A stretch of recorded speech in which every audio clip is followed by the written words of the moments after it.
దేవుని నామానికి మహిమ కలుగును గాక. దేవునితో ప్రతి ఉదయం అనే ఈ కార్యక్రమమును వీక్షిస్తున్న మీ అందరికీ కూడా ప్రభు పేట వందనాలు. 382వ రోజు మనము యేసుక్రీస్తు ప్రభు చేసిన అద్భుతములను గురించి ధ్యానము చేస్తూ ఉంటున్నాం. యోహాను సువార్త 5వ అధ్యాయం 1 నుంచి 15 వచనాల దాకా ఈరోజు కొన్ని అంశాలను మనము నేర్చుకోబోతూ ఉంటున్నాం. యేసుక్రీస్తు ప్రభు వారు యూదుల పండుగ వచ్చినప్పుడు ఆయన యెరూషలేమునకు వచ్చాడు. యెరూషలేములో గొర్రెల ద్వారము దగ్గర, గొర్రెల ద్వారం ఏంటి? గొర్రెల ద్వారం ఎందుకు ఈ గొర్రెల ద్వారము అని రాయబడి ఉంది అని మనం ఆలోచన చేసినప్పుడు, నా ప్రియమైన దేవుని బిడ్డలారా, యెరూషలేములోనికి, దేవుని మందిరంలోనికి మరి గొర్రెలను ఒక మార్గము గుండా లోపలికి తీసుకుని వెళ్ళేవారు, ఒక ద్వారము గుండా. ఆ ద్వారంలోనికి వెళ్ళిన ప్రతి గొర్రె కూడా మరి తిరిగి వెనక్కి వచ్చే అవకాశము లేదు. కారణం ఏమో తెలుసా?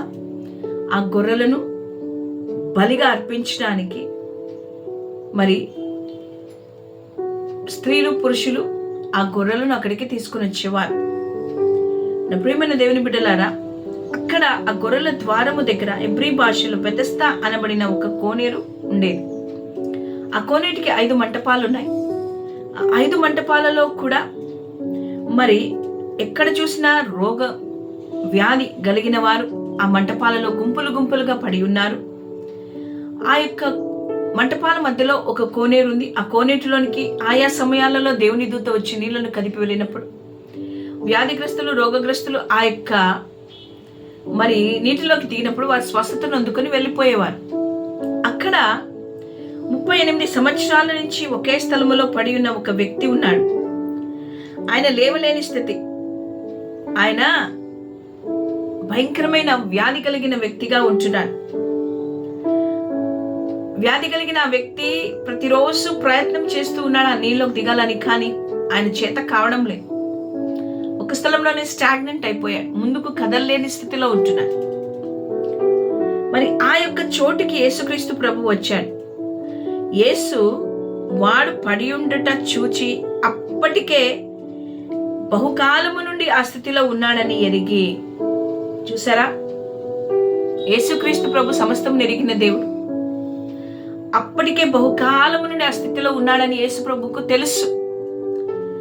తెలుసు కాబట్టే ఆ వ్యక్తి దగ్గరికి యేసయ్య వచ్చాడు. వచ్చి, నువ్వు స్వస్థత పడగోరుచున్నావా అని అడిగినప్పుడు ఆ వ్యక్తి తన యొక్క పరిస్థితిని అంతా కూడా చెప్పుకుంటూ ఉన్నాడు. నా ప్రియమైన దేవుని బిడ్డలారా, ఆలోచన చేయండి. 38 సంవత్సరాలుగా అక్కడే ఉన్నాడు. ఒక సంవత్సరానికి 365 రోజులు, 365 × 38 సంవత్సరాలు వేసుకుంటే 13,870 రోజులు అక్కడే ఉన్నాడు.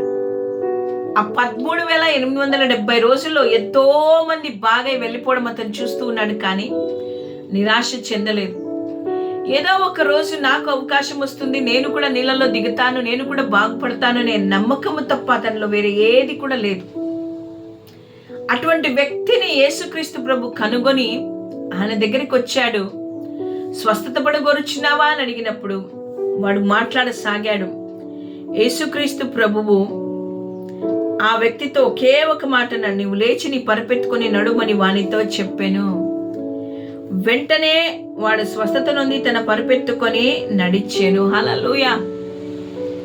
ప్రియమైన దేవుని బిడ్డలారా, ఈ యొక్క వచనాల ద్వారా మనం నేర్చుకోవాల్సింది ఏమంటే, మనం ఏ స్థితిలో ఉన్నాము, వ్యాధులతో, బలహీనతలతో, సమస్యలతో, ఇరుకులతో, ఇబ్బందులతో లేవలేకుండా ఒకే స్థలంలో చాలా కాలము నుండి అప్పులతో, వ్యాధులతో బంధింపబడినామా?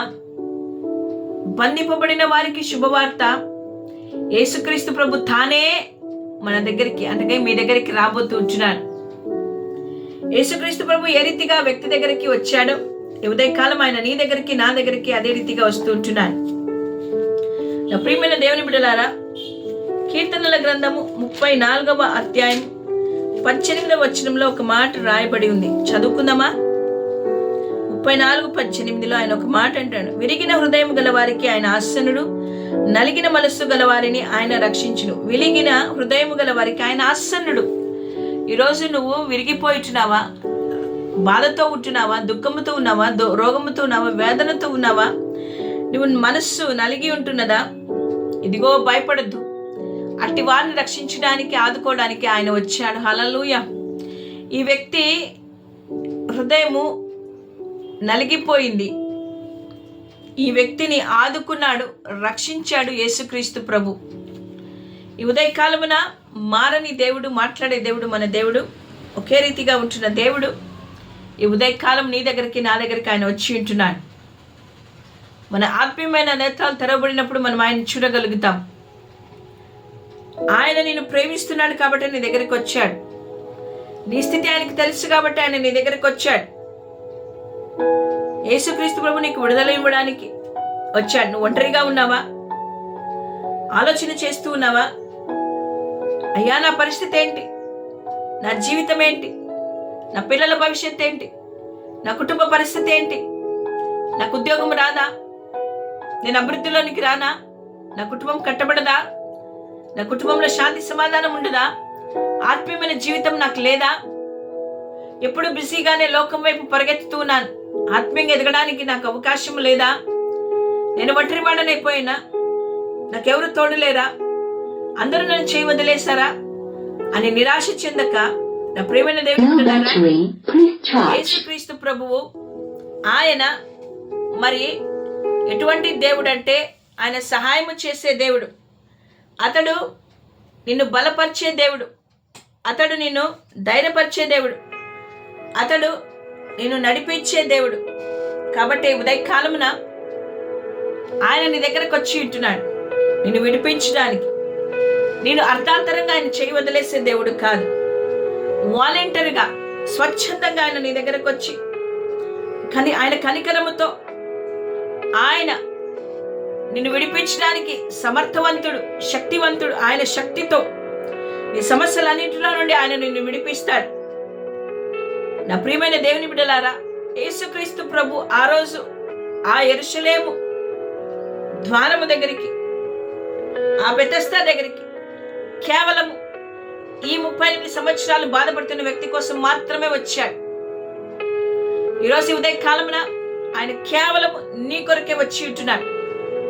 నీతో మాట్లాడడానికి వచ్చాడు, నిన్ను ఆదుకోవడానికి వచ్చాడు, నిన్ను లేవనెత్తడానికి వచ్చాడు, నిన్ను బలపరచడానికి, నిన్ను స్వస్థపరచడానికి ఆయన వచ్చాడు. నిన్ను విమోచించడానికి, నిన్ను రక్షించడానికి ఆయన వచ్చాడు.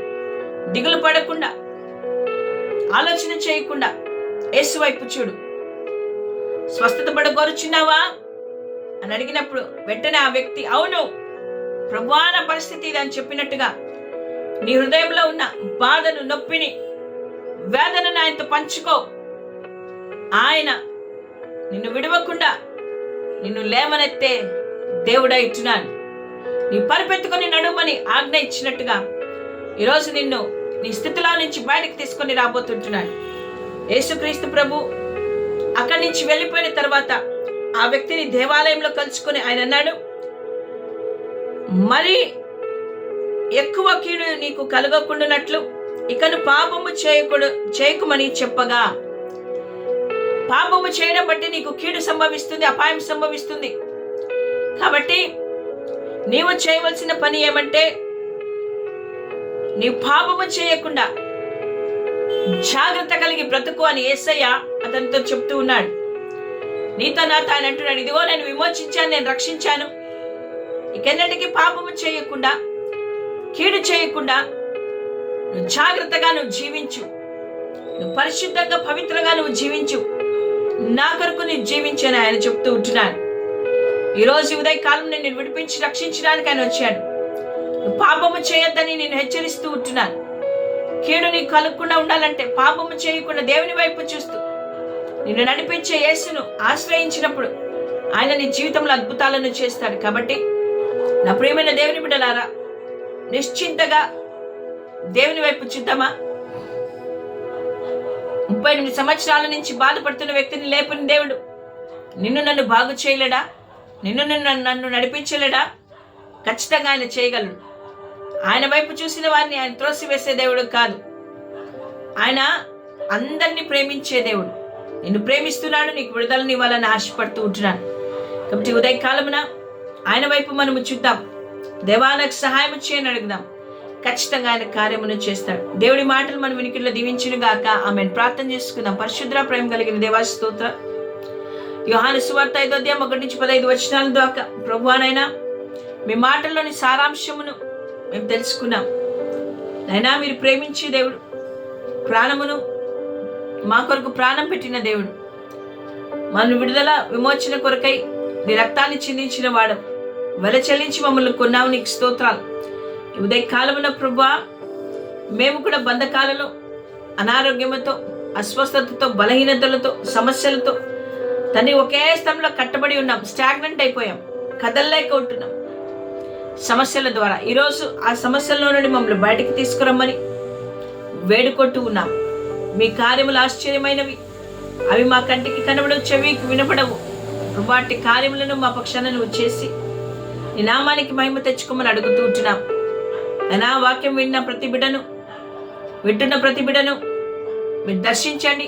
ఈరోజు వారి పరిస్థితుల్లో నుండి వారి బయటికి తీసుకుని వచ్చి విడుదలను, ఆదరణను, రక్షణను కుటుంబాలకు దయచేయమని అయినా దీవించమని యేసునామములో అడుగుతుంటున్నాము తండ్రి.